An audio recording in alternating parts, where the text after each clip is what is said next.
Bom dia, eu sou o professor Jackson Brandão, sou professor da Universidade Federal da Bahia, cirurgião cardiovascular, aqui do Hospital Ana Nery.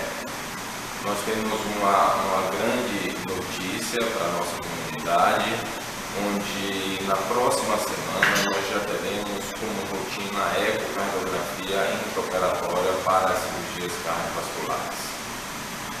Este aparelho ele traz um grande avanço à cirurgia cardiovascular, pois no intraoperatório nós podemos identificar e confirmar os defeitos cardíacos e também, ao corrigir esses defeitos, verificar se a correção foi completa.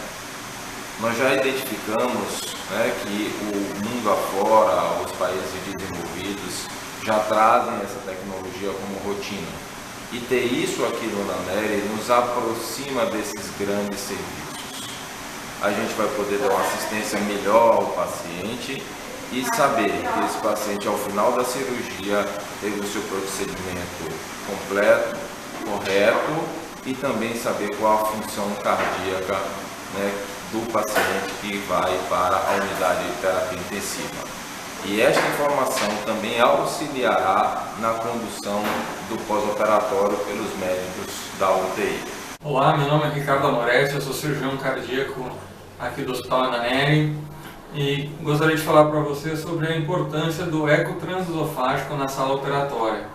É uma ferramenta muito útil, muito importante na cirurgia cardíaca, principalmente nas cirurgias valvares e principalmente nas plastias, que nos garante a aferição do resultado da plastia e garante o sucesso desse procedimento, que a gente tenha o melhor resultado possível na sala de cirurgia. Nas outros procedimentos, nas próprias trocas valvares, também garante que a prótese está normal funcionante, que o coração respondeu bem. Isso nos dá segurança de que o procedimento teve o melhor resultado possível. Além disso, nessas questões valvares, mesmo nas outras cirurgias, é uma ferramenta importante na avaliação da saída de SEC, na dearação das cavidades e no bom funcionamento ventricular para nos dar segurança na saída de SEC e o melhor resultado possível para a cirurgia.